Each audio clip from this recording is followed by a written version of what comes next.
اور جس دن ہم سب لوگوں کو جمع کریں گے پھر مشرکوں سے پوچھیں گے کہ آج وہ تمہارے شریک کہاں ہیں جن کا تمہیں دعویٰ تھا، تو ان سے کچھ عذر نہ بن پڑے گا اور بجز اس کے کچھ چارہ نہ ہوگا کہ کہیں اللہ کی قسم جو ہمارا پروردگار ہے ہم شریک نہیں بناتے تھے۔ دیکھو انہوں نے اپنے اوپر کیسا جھوٹ بولا، اور جو کچھ یہ افترا کیا کرتے تھے سب ان سے جاتا رہا، اور ان میں بعض ایسے ہیں کہ تمہاری باتوں کی طرف کان دھرتے ہیں،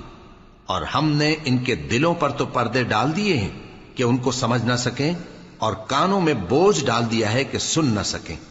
اور اگر یہ تمام نشانیاں بھی دیکھ لیں تب بھی ان پر ایمان نہ لائیں، یہاں تک کہ جب تمہارے پاس تم سے بحث کرنے کو آتے ہیں تو جو کافر ہیں کہتے ہیں یہ قرآن اور کچھ بھی نہیں، صرف پہلے لوگوں کی کہانیاں ہیں۔ وہ اس سے اوروں کو بھی روکتے ہیں اور خود بھی پرے رہتے ہیں، مگر ان باتوں سے اپنے آپ ہی کو ہلاک کرتے ہیں اور اس بات سے بے خبر ہیں۔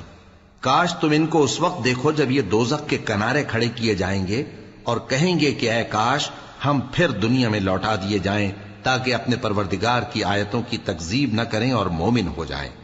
ہاں، یہ جو کچھ پہلے چھپایا کرتے تھے آج ان پر ظاہر ہو گیا ہے، اور اگر یہ دنیا میں لوٹائے بھی جائیں تو جن کاموں سے ان کو منع کیا گیا تھا وہی پھر کرنے لگے۔ کچھ شک نہیں کہ یہ جھوٹے ہیں، اور کہتے ہیں کہ ہماری جو دنیا کی زندگی ہے بس یہی زندگی ہے، اور ہم مرنے کے بعد پھر زندہ نہیں کیے جائیں گے۔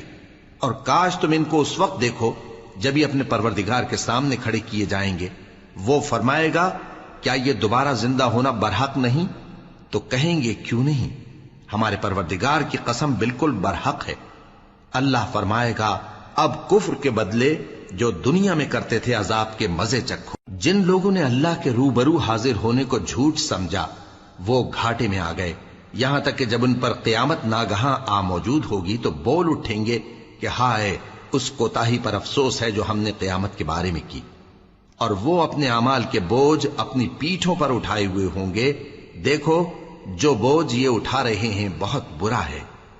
اور دنیا کی زندگی تو ایک کھیل اور مشغلہ ہے، اور بہت اچھا گھر تو آخرت کا گھر ہے، یعنی ان کے لیے جو اللہ سے ڈرتے ہیں۔ کیا تم سمجھتے نہیں؟ ہم کو معلوم ہے اے نبی کہ ان کافروں کی باتیں تمہیں رنج پہنچاتی ہیں، مگر یہ تمہاری تکذیب نہیں کرتے بلکہ ظالم اللہ کی آیتوں سے انکار کرتے ہیں، اور تم سے پہلے بھی پیغمبر جھٹلائے جاتے رہے تو وہ تکذیب اور ایذا پر صبر کرتے رہے، یہاں تک کہ ان کے پاس ہماری مدد پہنچتی رہی، اور اللہ کی باتوں کو کوئی بھی بدلنے والا نہیں، اور تم کو پیغمبروں کے احوال کی خبریں پہنچ چکی ہیں تو تم بھی صبر سے کام لو۔ اور اگر ان کی روگردانی تم پر شاق گزرتی ہے تو اگر طاقت ہو تو زمین میں کوئی سرنگ ڈھونڈ نکالو یا آسمان میں سیڑھی تلاش کر لو، پھر ان کے پاس کوئی معجزہ لاؤ، اور اگر اللہ چاہتا تو سب کو ہدایت پر جمع کر دیتا، پس تم ہرگز نادانوں میں نہ ہونا۔ بات یہ ہے کہ حق کو قبول وہی کرتے ہیں جو سنتے بھی ہیں، اور مردوں کو تو اللہ قیامت ہی کو اٹھائے گا پھر اسی کی طرف لوٹ کر جائیں گے، اور کہتے ہیں کہ ان پر ان کے پروردگار کے پاس سے کوئی نشانی کیوں نازل نہیں ہوئی؟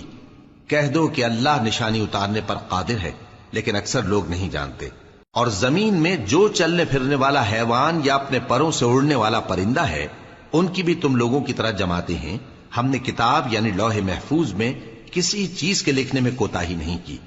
پھر سب اپنے پروردگار کی طرف جمع کیے جائیں گے، اور جن لوگوں نے ہماری آیتوں کو جھٹلایا وہ بہرے اور گونگے ہیں،